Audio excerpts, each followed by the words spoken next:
Hello guys, तो welcome back to my YouTube channel. तो बिना किसी देर के हम लोग नया एपिसोड शुरू करते हैं।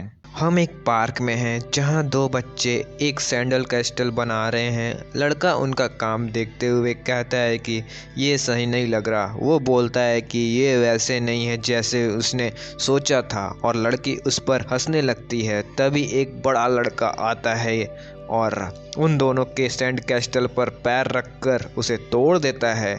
उन्हें चिढ़ाते हुए कैस्टल तोड़ने के बाद वो दोनों बच्चों से कहता है कि कहीं और चले जाओ, जिसकी वजह से लड़की अपने टूटे काम को देखकर रोने लगती है। फिर जो लड़का उसके साथ था वो उठकर उस बुली का सामना करने लगता है। हमारा प्रोटोगनिस्ट उस बुली से कहता है कि अपना पैर सैंड कैस्टल से हटा लो, पर यह सुनकर बुली गुस्से में उसे पूछता है कि वो क्या बोल रहा है। लड़का गुस्से में अपनी बात दोहराता है, अपना पैर हटा लो। प्रोटोगनिस्ट के चेहरे को देखकर बुली थोड़ा घबरा जाता है, लेकिन दिखाने की कोशिश करता है कि वो सीरियस है। उसी वक्त एक पैर बुली के सामने शैडो की तरह आता है और एक एक्रोबैटिक मूव में प्रोटोगनिस्ट उसके चेहरे पर एक किक मार देता है। इस किक के कारण बुली जोर से गिर जाता है और प्रोटोगनिस्ट अटैक के लिए तैयार खड़ा रहता है। बुली धीरे धीरे उठता है, अपनी नाक साफ करता है और देखता है कि उसके नाक से खून निकल रहा है।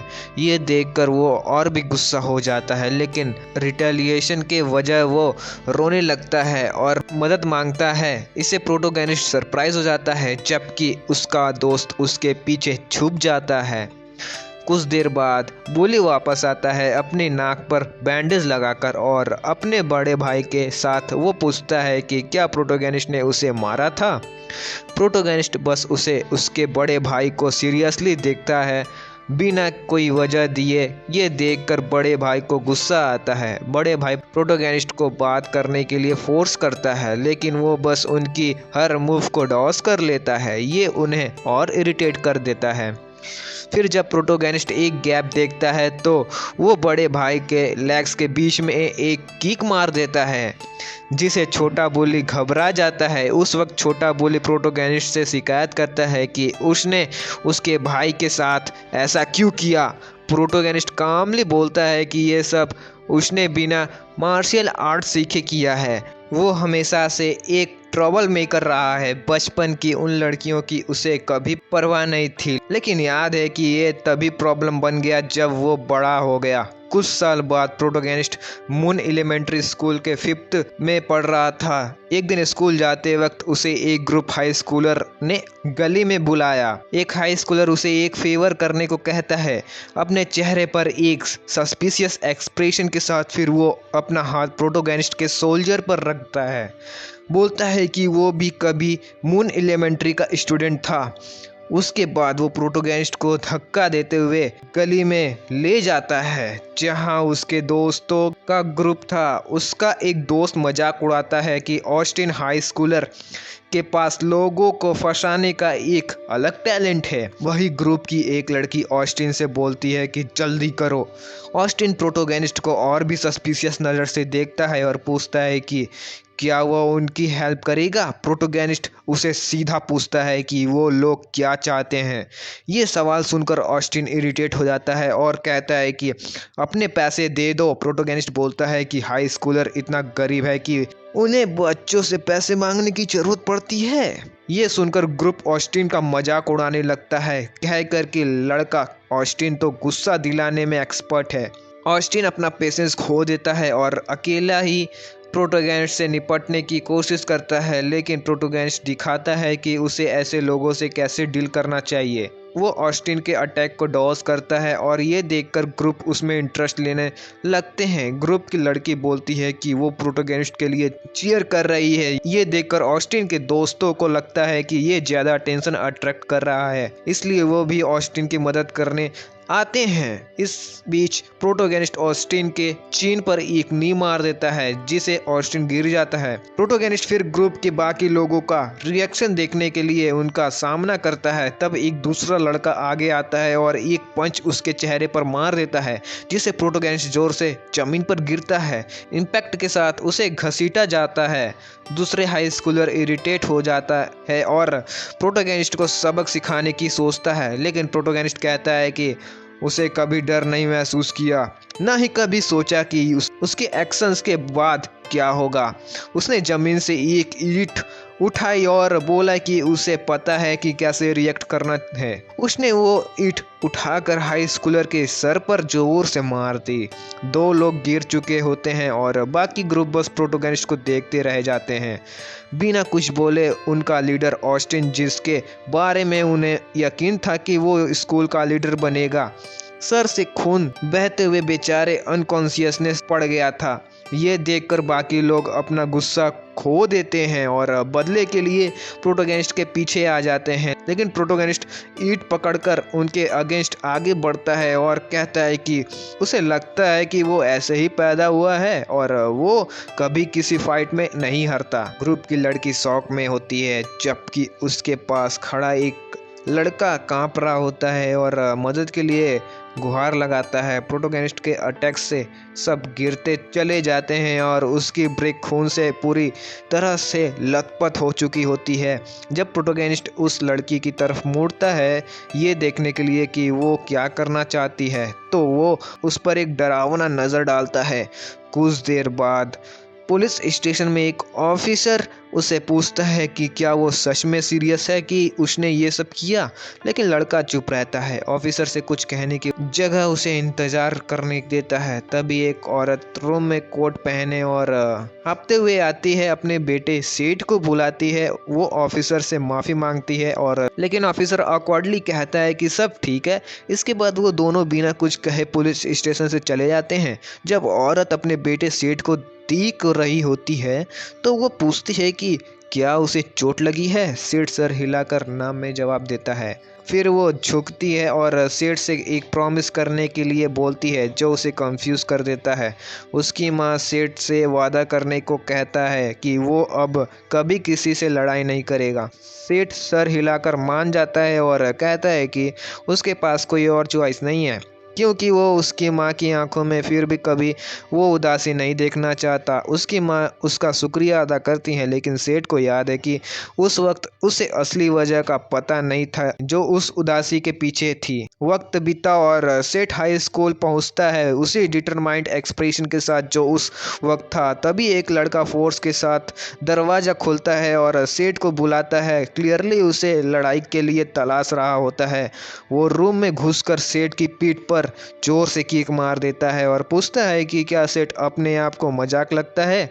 उस किक के साथ सेठ दीवार पर टकरा जाता है। वो लड़का सेठ से कहता है कि बस उसकी बात मानो और अगर पैसे चाहिए तो किसी और से मांग लो। सेठ गुस्से से भर जाता है और रिटेलिएट करने के बारे में सोचता है, लेकिन वो रुक जाता है और सिर्फ माफ़ी मांग लेता है। फिर वो लड़का सेठ का सर जमीन पर धक्का देता है और कहता है कि ऐसे दोबारा मत करना। वो ये भी कहता है कि सेठ को अपने आप संभालना चाहिए, खासकर उसके आसपास अगर वो प्रॉब्लम्स नहीं चाहता। वार्निंग देने के बाद वो लड़का अपने दोस्तों के साथ रूम से निकल जाता है जो सेठ पर हंस रहे होते हैं। सेठ गुस्से से कांपता हुआ अपने हाथ बांध लेता है, लेकिन फिर एक गहरी सांस लेता है और बस बोलता है कि उसने ठीक किया जो रिएक्ट नहीं किया। घर पहुंचने पर उसकी माँ उसे ऑब्जर्व करती हैं और कुछ अनुमान लगाती हैं। वो एक रेस्टोरेंट में काम करती हैं और उसे पूछती हैं कि स्कूल कैसा था। सेठ बस कहता है कि स्कूल ग्रेट था। फिर वो रेस्टोरेंट के बारे में पूछता है और उसकी माँ कहती है कि सब कुछ बहुत अच्छा चल रहा है। सेठ सोचता है कि उसके बस एक ही ख्वाहिश है, अपनी माँ के चेहरे पर हमेशा मुस्कान देखना, चाहे कुछ भी हो जाए। लेकिन तभी एक काली गाड़ी रेस्टोरेंट के सामने वाली गली में रुकती है। जब वो लोग देखने जाते हैं कि क्या हो रहा है तो उन्हें कई गाड़ियां दिखाई देती हैं और कुछ आदमी उनमें से निकलते हैं। ये आदमी एक फ्यूरियल फोटो के साथ आते हैं और कहते हैं कि वो आदमी अब नहीं रहा जो उसकी माँ को झटका देता है। सेठ अपनी माँ को गिरते हुए देखकर घबरा जाता है और पूछता है कि क्या हो रहा है। वो फोटो की तरफ देखता है और याद करता है कि उस दिन उनके साथ कुछ हुआ था। साल गुजरते हैं और हम ये हाई स्कूलर में देखते हैं जहाँ एक नए स्टूडेंट के बारे में अफवाहें होती हैं और सब उसके बारे में क्यूरियस होते हैं। जब वो स्टूडेंट क्लासरूम के पास आता है तो टीचर उसका जिक्र करता है और कहता है कि सब उसकी मदद करें। तभी वो स्टूडेंट क्लासरूम में आता है और अपना नाम सीट कांग बताता है। लड़कियां उसकी तरफ देखती हैं और नोटिस करती हैं कि वो काफ़ी हैंडसम है। उनमें से एक लड़की को लगता है कि नाम को पहचानती है, लेकिन कंटिन्यू मरमर्स के वजह से टीचर इरिटेट हो जाता है और सबको चुप रहने के लिए कहता है। रूम के पिछले हिस्से में लड़के सेठ को मैलिशियस लॉदर के साथ ऑब्जर्व करते हैं। तभी एक लड़का कुछ नोटिस करता है और उसका दोस्त उसे पूछता है कि क्या हुआ। वो लड़का सेठ को पहचान लेता है और सोचता है कि एक बड़ी कोइंसिडेंस है। सेठ अपने आप को क्लास के सामने इंट्रोड्यूस करता है और टीचर उसे पीछे वाले एम्प्टी बेंच पर बैठने के लिए कहता है। सेठ अपनी डेस्क की तरफ बढ़ता है और स्पीकी हेयर लड़के के पास बैठता है जो सो रहा होता है। जैसे ही वो साइड में देखता है उसे वही मैलिशियस स्माइल के साथ एक लड़का घूरता हुआ दिखता है। सेठ एक फ्रेंडली स्माइल देने की कोशिश करता है क्योंकि वो उन्हें पहचान लेता है और याद करता है कि वो लड़का भी उसके हाई स्कूल में थे। ब्रेक के दौरान उनमें से एक लड़का सेठ के पास आता है और कहता है कि जब सेठ ट्रांसफ़र हो गया था तो उन्हें बुरा लगा। धीरे धीरे वो लड़के सेठ को घेरना शुरू कर देते हैं और कहते हैं कि उनका स्कूल ईयर ज़बरदस्त होने वाला है। सेठ एक स्माइल देता है जो उस लड़के को इरिटेट कर देती है। वो पूछता है कि क्या सेठ उसे याद नहीं। सेठ एक हल्की सी डेड और खाली स्माइल के साथ कहता है कि वो कैसे उसे भूल सकता है। उसका एक्सप्रेशन देखकर लड़का डर जाता है और उसका दोस्त गुस्से में सेठ से पूछता है कि क्या वो पागल है। इसी बीच जो स्पीकी हेयर लड़का सो रहा था वो अपनी नींद तोड़कर सबको चुप रहने के लिए बोलता है। वो अपना थोड़ा सा चेहरा उठाकर गुस्से भरे एक्सप्रेशन के साथ कहता है कि क्या उन्हें दिखता नहीं कि वो सो रहा है। उसकी बात सुनकर बुली और ज़्यादा डर जाता है और तुरंत माफ़ी मांग लेता है। लड़ाई टालने के बाद बुली उठकर कहता है कि उसकी बात सेठ के साथ अभी ख़त्म नहीं हुई है। सेठ अपने स्लीपी क्लासमेट की तरफ देखकर कंफ्यूज हो जाता है। इसी वक्त टीचर दरवाज़ा खोलता है, थोड़ा कांपता हुआ क्योंकि वो एक बहुत बूढ़ा आदमी होता है। वो धीरे धीरे डेस्क की तरफ चलता है और क्लास शुरू करने की कोशिश करता है, लेकिन कंफ्यूज हो जाता है और भूल जाता है कि उस दिन का लेसन प्लान क्या था। दूसरी तरफ बुली सेठ के बारे में सोच समझकर गुस्सा कर रहा होता है कि कैसे सेठ ने उसे बिना जवाब दिए छोड़ दिया। वो बदला लेने की प्लान बनाता है। जब वो सेठ की तरफ देखता है तो सेठ विंडो की बाहर देख रहा होता है। अपने स्लीपी क्लासमेट के पास सेठ उस दिन के मौसम को ऑब्जर्व करता है और एक हल्की सी स्माइल देता है। दूर एक लड़की उसे देख रही होती है जो सोचती है कि ये वही लड़का है जिसे वो अपने छोटे समय में मिली थी, लेकिन जैसे ही सेठ उसकी तरफ देखता है लड़की घबरा कर पलट जाती है। सेठ थोड़ा कंफ्यूज हो जाता है और सोचता है कि क्या वो लड़की भी उसे पहचानती है, लेकिन जल्दी ही वो इस बात को इग्नोर करके फिर से विंडो की तरफ देखने लगता है, सोचते हुए कि ये मज़ेदार हो सकता है। कुछ देर बाद इतना रिलैक्स्ड फील करता है कि उसे नींद आने लगती है। इसी वक्त स्पीकी हेयर लड़का जाग चुका होता है और सेठ डेस्क के नीचे सो जाता है। ब्लॉन्ड लड़का जो प्रोटोगनिस्ट को ऑब्जर्व कर रहा था 1 मिनट के लिए रूम से बाहर निकल जाता है। बुली जो अब तक डर रहे होते हैं सेठ को सोया हुआ देखकर इम्प्रेस लगते हैं, लेकिन फिर समझते हैं कि अब ये उनके लिए सेठ से बात करने का मौका हो सकता है। बुली अपने दोस्तों के साथ जोड़ता है और सेठ के पास टेबल पर जाता है अपना हिसाब चुकता करने के लिए, लेकिन तभी कोई उन्हें रोकने आ जाता है। वो लड़की जो सेठ को पहचान गई थी लड़कों के सामने खड़ी हो जाती है और उन्हें सेठ के पास जाने से रोकती है। ये देखकर बुली इरिटेट हो जाता है और कहता है कि अब उसका नंबर भी आ गया है। लेकिन लड़की उसने क्लासरूम में प्रॉब्लम क्रिएट करने से रोकती है। बुली गुस्से में कहता है कि उसे इस बात की परवाह नहीं है और लड़की को रास्ते से हटने को बोलता है, लेकिन लड़की बिल्कुल नहीं घबराती और कहती कि क्लास रिप्रेजेंटेटिव होने के नाते वो उन्हें अपनी मर्जी चलाने नहीं देगी। तभी सेठ का हाथ उसकी सोल्जर पर आता है और वो कहता है कि मदद के लिए शुक्रिया, लेकिन वो चाहता है कि लड़की पीछे हो जाए। सेठ उन बुली लड़कों को अपने हाई स्कूल फ्रेंड्स कहकर बुलाता है और पूछता है कि क्या उन्होंने उसे मिस किया, क्योंकि उसने तो अपने क्लासमेट्स को मिस किया था। उसका एक्साइटमेंट देखकर वो लड़की उसे क्यूरियस होकर देखती है। प्रोटोगनिस्ट अपनी लाइफ के बारे में बताने लगता है कि उसने अपने आप को बचपन में रोका क्योंकि उसकी माँ की वजह से वो लड़ाई से दूर रहना चाहता है। ये सुनकर बुली को कुछ अलग लगता है, लेकिन उसे अपने बाप की बात भी याद आती है जो कहते थे कि किसी को अपने ऊपर हावी मत होने देना। कुछ ही देर बाद ब्लॉन्ड लड़का क्लासरूम में वापस आता है और नोटिस करता है कि कुछ अलग है। वो देखता है कि बुली और उनके दोस्त तो वहाँ नहीं है और अपनी जगह पर जाकर बैठ जाता है। सेठ फिर से सोया हुआ लगता है।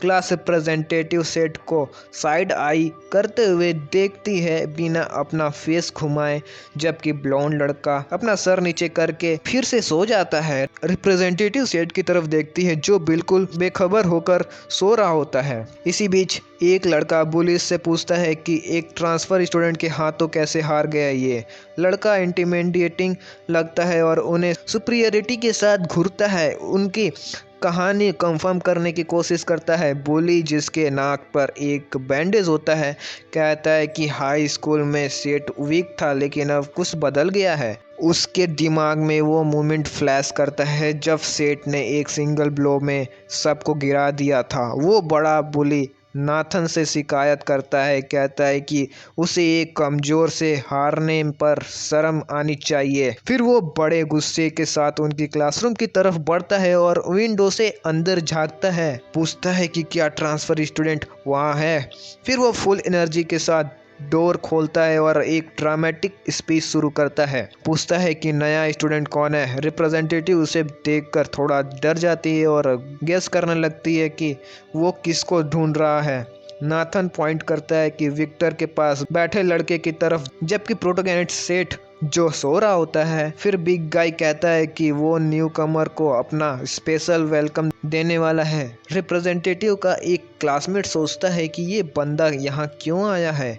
बिग गाय सेठ से बात करने की कोशिश करता है, लेकिन सेठ को कोई रिस्पॉन्स नहीं देता, जो उसे और ज़्यादा इरिटेट कर देता है। सेठ अपना सर उठाता है, अब भी थोड़ा नींद में है, और बिग गाय कहता है कि वो अपना मनी श्योर संभाल कर रखता है। फिर वो अपना इंट्रोडक्शन देता है, बोलता है कि उसका नाम गोबलिन है और वो जंक्शन हाई स्कूल का है। वो कहता है कि सेठ ने जरूर उसके बारे में सुना होगा। जब गोबलिन सेठ के चेहरे को क्लोजली देखने लगता है, उसे लगता है कि वो फैमिलियर है। वो सोचता है कि क्या दोनों को पहले कभी मिले हैं। सेठ पूछता है कि वो क्या बोल रहा है, और तभी दोनों एक दूसरे को पहचान लेते हैं। पता चलता है कि गोबलिन वही बुली था जिसने बचपन में सेठ का सैंड कैस्टल तोड़ दिया था। ये याद आते ही सेठ एक्साइटेड हो जाता है और पूछता है कि वो कैसा है और उसका भाई कैसा है, लेकिन लड़का ये नहीं समझता कि गोबलिन ठंडे पसीने छोड़ रहा होता है। उसका चेहरा याद करके डर रहा होता है। गोबलिन कोशिश करता है अपने आप को फायम दिखाने की और बस कहता है कि वो बाद में उसे मिलेगा। सेठ स्माइल करके कहता है ऑल गुड, और गोबलिन रूम से निकल जाता है। और बाहर नाथन उसे पूछता है कि अब वो सेठ के साथ अपना प्रॉब्लम सॉल्व करे, लेकिन गोबलिन उसे कहता है कि वो साइड हो जाए। नाथन कंफ्यूज्ड होकर पूछता है कि क्या वो केस सॉल्व नहीं करने वाला, लेकिन गोबलिन जोर देकर कहता है कि वो रास्ता छोड़े। गोबलिन रूम से निकल जाता है और नाथन कंफ्यूज्ड होकर सेठ की तरफ देखता है, समझने की कोशिश करता है कि क्या चल रहा है। सेठ रिलैक्स्ड लगता है, बिल्कुल घर की तरफ कंफर्टेबल फील कर रहा होता है, जैसे अपने पुराने नाइबरहुड में वापस आया हो। लेकिन सब रियलाइज करते हैं कि कुछ अलग होने वाला है। दोनों सेठ और रिप्रेजेंटेटिव को एक हल्की सी प्रीमोनिशन होती है जब गॉब्लिन अपने बड़े भाई को कॉल करता है सेठ के माँ के रेस्टोरेंट में। वो सेठ से पूछती है कि स्कूल कैसा चल रहा है। सेठ कहता है कि मज़ा आया आज, और उसकी माँ तुरंत उनकी प्रॉमिस के बारे में पूछती है। सेठ कहता है कि उसे याद है कि उसे किसी से लड़ना नहीं चाहिए जब तक कोई पहले उस पर हाथ ना उठाए। उसकी माँ थोड़ी परेशान दिखाई देती है और सेठ कहता है कि उसे निकलना पड़ेगा क्योंकि उसका क्लास है उस दिन। जब वो निकलता है एक आदमी उसे बॉस कहकर ग्रेड करता है। सेठ तुरंत उसे याद दिलाता है कि उसे ये बंद करना चाहिए था और वो पहले ही कह चुका है कि इसे ना कहे, लेकिन आदमी फिर से उसे बॉस कहता है और प्रोटोगेनिस्ट इरिटेट होकर दोबारा कहता है कि वो इसे कहना बंद करे। गाड़ी में बैठने के बाद वो ड्राइवर से कहता है कि जल्दी करे। ड्राइवर जर्नी कंटिन्यू करता है जबकि सेठ की माँ उन्हें देखती रहती हैं। स्कूल वापस सेठ क्लासरूम में विक्टर के पास सो रहा होता है। घंटे बीत जाते हैं और क्लासेस चलती रहती हैं, लेकिन सीट सिर्फ टेबल पर लेटे रहता है। रिप्रेजेंटेटिव उसे देखती रहती है जबकि क्लासरूम के लड़के इधर उधर की बातें करते हैं। फिजिकल एजुकेशन टीचर डोर खोलता है और रिप्रेजेंटेटिव सबको खड़ा होने के लिए कहती है। टीचर अपने डेस्क पर आता है बिना किसी एक्साइटमेंट के और नोटिस करता है कि रूम के पीछे दोनों लड़के सो रहे हैं। ये देखकर टीचर इरिटेट हो जाता है और स्टूडेंट्स टेंशन में आ जाते हैं। टीचर गुस्से में रूम के पीछे जाता है और दोनों की कान खींचकर उन्हें उठाता है। फिर वो विक्टर से शिकायत करता है, कहता है कि पिछली बार उसे छोड़ दिया था क्योंकि वो बिजी था। सेठ के बारे में वो टीचर पूछता है कि वो कौन है क्योंकि उसने उसे पहचाना नहीं। रिप्रेजेंटेटिव हाथ उठाकर एक्सप्लेन करती है कि सेठ ट्रांसफर स्टूडेंट है, लेकिन दोनों के क्लास में सोने की वजह से टीचर उन्हें रनिंग फील्ड भेज देता है। रनिंग फील्ड पर दोनों इधर उधर देखते हैं और कंप्लेन करते हैं कि उन्हें ये करना पड़ रहा है। टीचर समझता है कि दोनों को फील्ड के 3 लैप्स लगाने होंगे, लेकिन वो एक ट्विस्ट ऐड करता है कि जो पहले फिनिश लाइन क्रॉस करेगा उसे सजा नहीं मिलेगी, जबकि लूजर को अपनी पैदाइश पर पछताना पड़ेगा। लेकिन दोनों किसी भी एक्साइटमेंट के बिना शुरू करते हैं जबकि टीचर उनसे गुस्से में जोर से जवाब मांगता है। सेठ टीचर के ऑर्डर्स मान लेता है। तब विक्टर भागना शुरू करता है और टीचर सेठ को डांटता है कि वो अभी तक भाग क्यों नहीं रहा। शुरू में सेठ बिना किसी एक्साइटमेंट या टेंशन के भागता है, लेकिन फिर वो सोचता है हारना शर्म की बात होगी। ये सोचकर विक्टर और तेज भागना शुरू करता है और सेठ भी उसका पीछा करता है। विक्टर और तेज स्पीड बढ़ाता है, ये सोचकर कि सेठ को पीछे छोड़ देगा। ये देखकर सेठ डिस्टर्ब होता है और समझता है कि ये एक कॉन्टेक्स्ट बन गया है। ये सोचकर वो भी एक्साइटेड हो जाता है और दोनों गोली की तरह टीचर के पास दौड़ जाते हैं। टीचर सेठ और विक्टर की एब्सर्ड स्पीड देखकर हैरान रह जाता है। दोनों एक दूसरे को देखते हुए रनिंग फील्ड पर दौड़ते हैं, जिसे 2 बच्चे एक दूसरे को हारने की कोशिश कर रहे हो। रेस खत्म होने के बाद दोनों थक जाते हैं और विक्टर सेठ को क्यूरियस नज़र से देखता है, जबकि सेठ सोचता है कि ये मज़ेदार होगा। टीचर अब भी सरप्राइज होता है कि कोई विक्टर के लेवल तक पहुंच सकता है। अगले दिन national team fighting selection contest का final round open weight category में हो रहा होता है। एक ब्लॉन्ड लड़का अपने आप पर फक्र करता है कि वो टीम ज्वाइन करने की करीब है क्योंकि उसे बस एक और ओपोनेंट को हराना है, लेकिन उसका ओपोनेंट एक बहुत बड़ा लड़का होता है जो उसके पीछे से एक अजीब सी ऑरा के साथ उसे देख रहा होता है। सारे स्पेक्टर्स टेंशन में होते हैं और वो लड़का ब्लॉन्ड की बातों से इरिटेट लगता है। ब्लॉन्ड के ज़्यादा बोलने के बावजूद वो लड़का उसे इजली हरा देता है। लड़ाई के बाद कॉम्पिटिटर ब्रॉक चैंग अपने लॉकर रूम में रिलैक्स कर रहा होता है। तभी गोब्लिन उसे मिलने आता है। गोब्लिन पूछता है कि वो क्या कर रहा है और कहता है कि बचपन में जिस लड़के ने उन्हें हराया था वो वापस आ गया है। ये सुनकर ब्रॉक डर जाता है और कांपने लगता है। उसकी हालत देखकर उसका भाई क्यूरियस हो जाता है। वापस स्कूल में सेठ और विक्टर को टीचर ने काउंसलिंग रूम में भेज दिया था, ये कहते हुए कि वो उनकी क्लास में दोबारा ना सोए। फिर सेठ टीचर से विक्टर से पूछता है कि उसका अगला कंपटीशन कब है। विक्टर कहता है कि उसने अभी तक रजिस्टर नहीं किया। टीचर समझता है कि अगर विक्टर प्रोफेशनल बनना चाहता है तो उसे वेट पर भी ध्यान देना चाहिए। फिर टीचर सेठ की तरफ मुड़ता है और पूछता है कि क्या वो किसी टीम का हिस्सा है। सेठ समझ नहीं पाता तो टीचर क्लियरफाई करता है कि वो एथलेटिक टीम्स के बारे में बात कर रहा है। सेठ कहता है कि वो किसी टीम में नहीं है, जो टीचर को उसके वास्टेड पोटेंशियल की वजह से डिसअपॉइंट करता है। फिर वो दोनों को वापस क्लासरूम भेज देता है। क्लासरूम में वापस जाकर एल्डरली टीचर उनसे उनकी जगह पर बैठने को कहता है। सेठ और विक्टर टीचर की तरफ देखते हैं लेकिन तुरंत ही लेटे हैं और एक दूसरे को देखते देखते फिर से सो जाते हैं। उस दिन शाम को ब्रोक सेठ को ढूंढने के लिए स्कूल आता है, ये सोचकर कि वही जगह क्यों चुनी गई है। तभी सबको खबर मिलती है कि ब्रोक वापस स्कूल आया है और सब लड़के अटेंटिव हो जाते हैं। ब्रोक स्टूडेंट काउंसलिंग रूम जाता है जहां प्रेसिडेंट उसे पूछता है कि क्या वो फिर वापस आया। इसी बीच सेठ अपने रूम में सो रहा होता है और विक्टर उठकर जाने के लिए तैयार होता है। विक्टर भागता हुआ ब्रोक के पास से गुजरता है और उसे ब्रूम हेड बुलाकर पूछता है कि उसकी क्लास कहाँ है। जब ब्रोक इग्नोर करता है तो वो उसकी शर्ट पकड़ लेता है और विक्टर को जवाब देने के लिए फोर्स करता है। विक्टर उसे कहता है कि अगर उसने उसकी शर्ट नहीं छोड़ी तो प्रॉब्लम हो जाएगी। ब्रोक हंसते हुए पूछता है कि क्या विक्टर उसे नहीं जानता।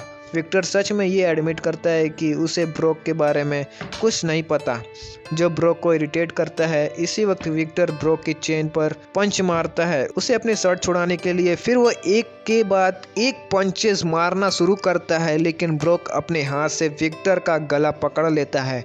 ब्रोक विक्टर का गला दबाते हुए कहता है कि क्या बस यही सब करने की ताकत थी। वो विक्टर की ताकत की तारीफ करता है लेकिन अपना इंट्रोडक्शन देते हुए कहता है कि वो विक्टर को ख़त्म कर देगा अगर वो उसे रोका नहीं। तभी ब्रोक देखता है कि पीडी टीचर पास में है और पूछता है कि क्या वो फिर से फाइट कर रहा है। सेठ जो कि रूम से बाहर आ रहा होता है इस फाइट को देखकर सोचता है कि स्कूल में हो क्या रहा है, बिना जाने कि ये सब उसकी वजह से हो रहा है। इसी बीच स्टूडेंट काउंसलिंग रूम में मीटिंग शुरू होती है। प्रेसिडेंट जासन चेन शुरू करता है कहते हुए कि सबको पता है कि वो क्यों इकट्ठा हुए हैं। जैसन समझाता है कि ब्रोक वापस आ गया है और चाहे वजह पता ना हो वो प्रॉब्लम तो जरूर क्रिएट करेगा। वो ब्रोक का इंट्रोडक्शन नेशनल रेसलिंग रिप्रेजेंटेटिव के रूप में करता है और विक्टर को फेदर बॉक्सिंग चैंपियन के रूप में जैसन बताता है कि उन दोनों के बीच जो फाइट चल रही थी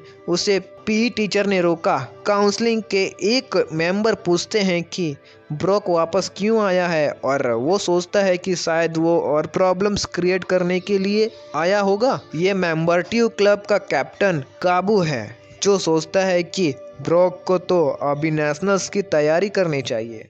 लेकिन एक और मेंबर जवाब देता है कि ये स्कूल उसका भी है और उसे किसी वजह की ज़रूरत नहीं है। गाबू फिर पूछता है कि क्या वो ये कह रहे हैं कि ब्रोक स्कूल को मिस करता है।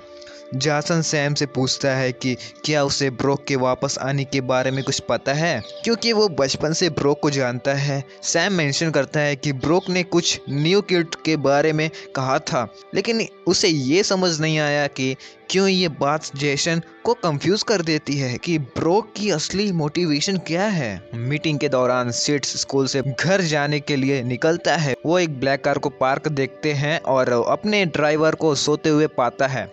उसे जगाकर और थोड़ा चिढ़ाते हुए वो दोनों घर के लिए निकलते हैं। इस मोमेंट को क्लास रिप्रेजेंटेटिव सोफी डोर से ऑब्जर्व कर रही होती है। वो सेठ को कार में देखती है तभी उसकी एक फ्रेंड दूर से उसे बुलाती है। ड्राइवर सेठ से पूछता है कि क्या वो उस जगह फिर विजिट करेगा और सेठ कंफर्म करता है। उस रात वो अपनी माँ के रेस्टोरेंट के पास से गुजरते हैं और उसे काम करते हुए देखते हैं। सेठ ड्राइवर से कहता है कि आगे बढ़े। फिर वो एक बिल्डिंग के पास पहुंचते हैं जो सोनसा ग्रुप नाम की एक कंपनी का ऑफिस होता है। एंट्रेंस पर एक आदमी उसका स्वागत बॉस कहकर करता है। सेठ कार से उतरता है और एंट्रेंस पर अपने एम्प्लॉय से मिलता है, लेकिन वो इरिटेट होकर कहता है कि उन्हें कितनी बार समझाना पड़ेगा कि स्कूल यूनिफॉर्म में उसे बॉस ना बुलाए। ये मूवमेंट एक फ्लैशबैक ट्रिगर करता है जिसमें प्रोटोगेनिस्ट अपने पिताजी का घर के सामने खड़ा होता है। एक रेनी डे पर वो गर्व पर लगी फोटो को देख रहा होता है, तभी एक लंबा आदमी अम्ब्रेला लेकर आता है और सेठ से कहता है कि वो यहाँ से चले क्योंकि ठंड हो रही थी। हमारा प्रोटोगेनिस्ट पूछता है कि उसके पिता कैसे इंसान थे। आदमी जवाब देता है कि उसके पिता ने सिर्फ अपने हाथों के जोर पर पूरे कोरिया में सबसे मजबूत इंसान बनने का दर्जा हासिल किया। सेठ फिर अपनी माँ के बारे में पूछता है और ये कि वो कभी आसपास क्यों नहीं थी। आदमी बताता है कि सेठ के बड़े भाई हमेशा उसका ध्यान रखते थे। वो ये भी समझाता है कि कभी कभी उसके पिता काम से सिर्फ सेठ को देखने के लिए आते थे। सेठ इस बात से काफ़ी प्रभावित होता है। तभी उसका अंकल उसके पिता के आखिरी शब्दों का जिक्र करता है।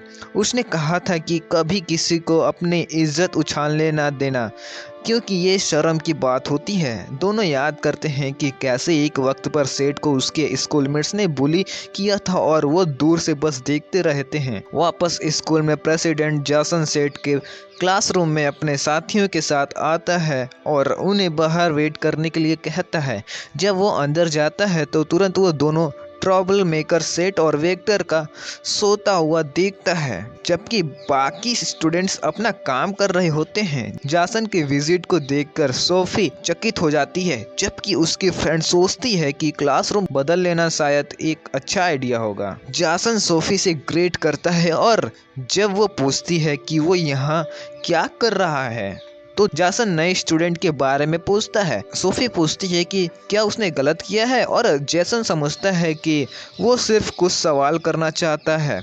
तभी सेठ उठता है और जोर से आवाज करता है जो सबका ध्यान खींच लेती है। जब सेठ जैसन का सामना करता है तो जासन उसे स्टूडेंट काउंसिल रूम में आने को कहता है, लेकिन सेठ पहले पूछता है कि वो है कौन।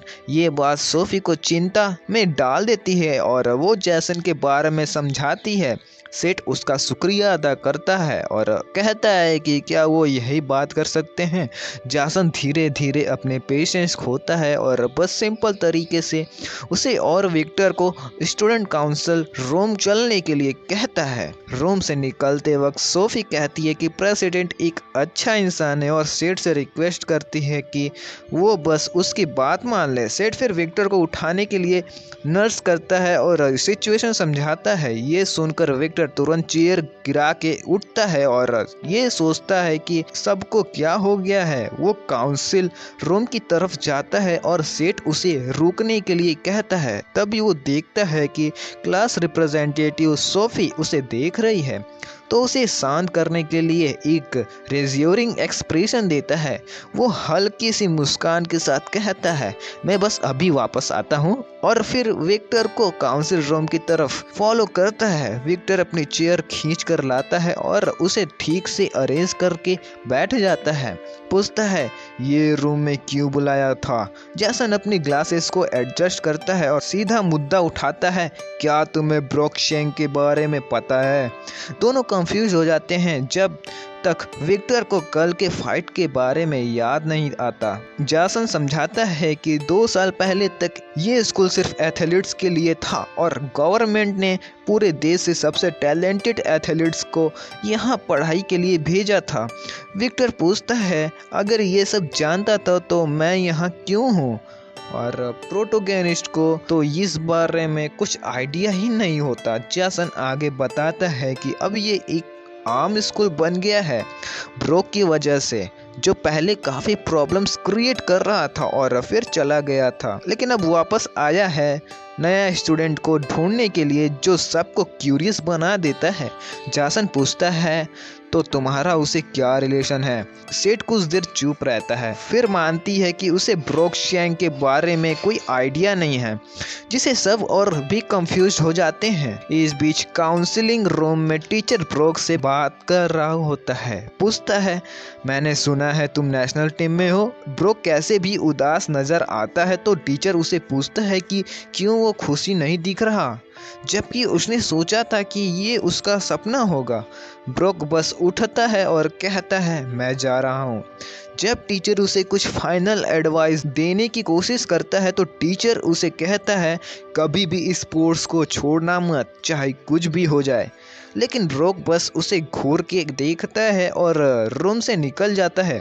दरवाज़ा बंद करके वापस स्टूडेंट काउंसिल रूम में जैसन बताता है कि ब्रोक के टाइम में क्या हुआ था, कि जब वो आया था तो कई स्टूडेंट्स को सस्पेंड कर दिया गया था। जब वो देखने गया तब तक बहुत देर हो गई थी, क्योंकि ब्रोक ने कई स्टूडेंट का पीछा छोड़ा था और जैसन को खून से लटी हुई वजह से सामना किया था। कई स्टूडेंट के एथलेटिक्स करियर्स खत्म हो गए थे और उन्हें छोड़ना पड़ा। ब्रोक को जुवेनाइल डिटेंशन भेजने की धमकी दी गई थी और एक्सपेल कर दिया गया था। जैसन समझाता है कि एक जुदा हुआ टीम का मेंबर नेशनल टीम के लिए जाना था, लेकिन उस इंसिडेंट के बारे में उसे रुकना पड़ा। उसके बाद स्कूल को स्पॉन्सर्स ने छोड़ दिया था और ये एक आम स्कूल बन गया था, लेकिन क्लब्स अभी भी इंटैक्ट रहे थे। जैसन ये भी बताता है कि जो टीचर ब्रोक की मदद करता है वो उसे पनिशमेंट से बचाता है और एक टीम में इंट्रोड्यूस करता है। सेठ को ये सब सुन के थोड़ा बोर होने लगता है और प्रेसिडेंट दोबारा ये मेंशन करता है कि ब्रोक उसकी वजह से वापस आया।